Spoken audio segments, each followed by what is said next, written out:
Hello, welcome to my YouTube channel. आज हम बनाएंगे होममेड पिज़्ज़ा। सबसे पहले हम पिज़्ज़ा बनाने के लिए पिज़्ज़ा बेस तैयार करेंगे। आटा, उसमें थोड़ी सी चीनी, तेल और इसे हल्के गुनगुने पानी से ईस्ट भी डालना है, इसमें गूंद लेंगे। अब हमें इसे रेस्ट के लिए छोड़ देना है। और साथ ही हमने वेजिटेबल्स काटनी है। मैंने शिमला मिर्च, प्याज लिया है। शिमला मिर्च, प्याज को अलग अलग डिज़ाइन में आप कट कर सकते हैं। जितना आप इसे अलग तरह के डिज़ाइन में कट करेंगे उतना ही पिज़्ज़ा सुंदर लगेगा।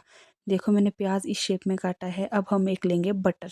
ये मैंने नॉर्मल वाला बटर लिया है। इसमें मैगी मसाला डाला है और हल्का सा शेजवान चटनी डाली है और इससे फेंटना है। फेंटना का मतलब इसे स्पून से इस तरह से करते जाना है, करते जाना है, करते जाना है, जब तक कि ये इस क्रीमी बेस में ना आ जाए। और ये हमारी पिज़्ज़ा सॉस बन के तैयार है।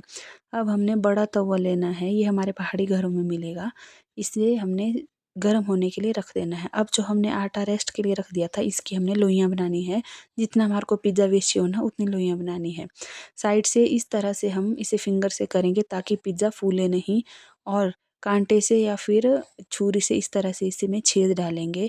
अब हमने तवे के ऊपर पहले बटर लगाना है, फिर इस पिज़्ज़ा बेस को डालना है, फिर से बटर डालना है।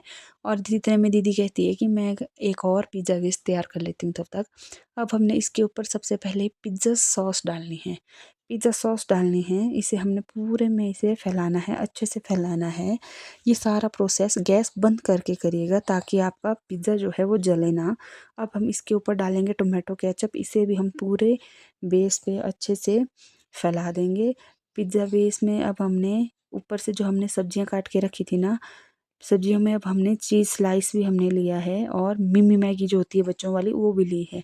इसे हम इसमें यूज़ करेंगे। अब हमने इसमें स्लाइड चीज़ डाली है।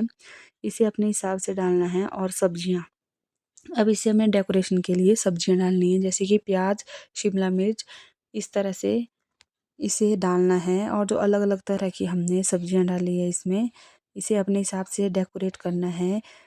ये जो पिज़्ज़ा है ये बहुत ही हेल्दी होता है। और अब बाज़ार वाले पिज़्ज़ा से तो आपने ऑब्वियसली आपने खाया होना बाज़ार वाला पिज़्ज़ा, बट उस पिज़्ज़े में उतना मटेरियल नहीं होता है। उसमें तो बस, हाँ, उसमें जो स्वाद होता है वो मोज़रेला का होता है। अगर इसमें मोज़रेला चला जाए तो इसमें और उसमें कुछ फ़र्क भी नहीं रहेगा।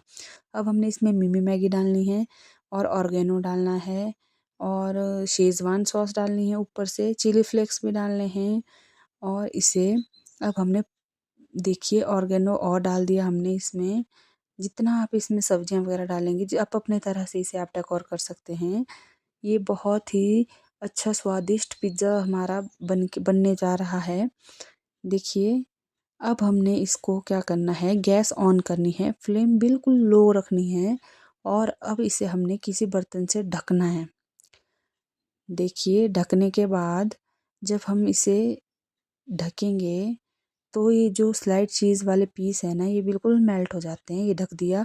अब जो हमारा पिज़्ज़ा बनके ऑलमोस्ट रेडी है, पकने के बाद भी ऊपर से मिमी और ऑर्गेनो डालना है। ये हमारा लास्ट पिक है, जो हमारी फाइनल डिश तैयार हो गई है। पिज़्ज़ा हमारा ये होममेड पिज़्ज़ा है, बहुत ही ज़्यादा अच्छा स्वादिष्ट है। तो दीदी कहती है इतने में मैं खुद से सेकंड पिज़्ज़ा तैयार कर लेती हूँ। ये दीदी अपने हिसाब से सेकंड पिज़्ज़ा तैयार कर रही है। सेम प्रोसेस रहेगा, पर ध्यान रहे जब हम इसकी डेकोरेशन करेंगे तो गैस बंद कर लें बिल्कुल भी। अगर बंद नहीं करेंगे तो हमारा जो है बेस जल के ख़त्म हो जाएगा और कड़वा कड़वा हो जाएगा। ये हमने नहीं करना है। गैस ऑन हमने तब करनी है जब हमने इसे ढकना है। और 15 से 20 या 20 से 25 मिनट लग सकते हैं इसे मेल्ट होने में। सारी सब्जियां बहुत ही ज़्यादा हल्की सी, मतलब 80% तक, 20% पकनी चाहिए बस, 80% नहीं पकनी चाहिए। ये हमारे पिज़्ज़ा का फाइनल लुक तैयार है। ये पिज़्ज़ा एक बार आप ज़रूर तैयार ट्राई करें। देखिए, ये रहा फाइनल लुक सेकंड पिज़्ज़ा का। ये बहुत ही ज़्यादा टेस्टी होता है। वीडियो अच्छी लगी हो तो लाइक, शेयर, सब्सक्राइब ज़रूर करें। Thank you.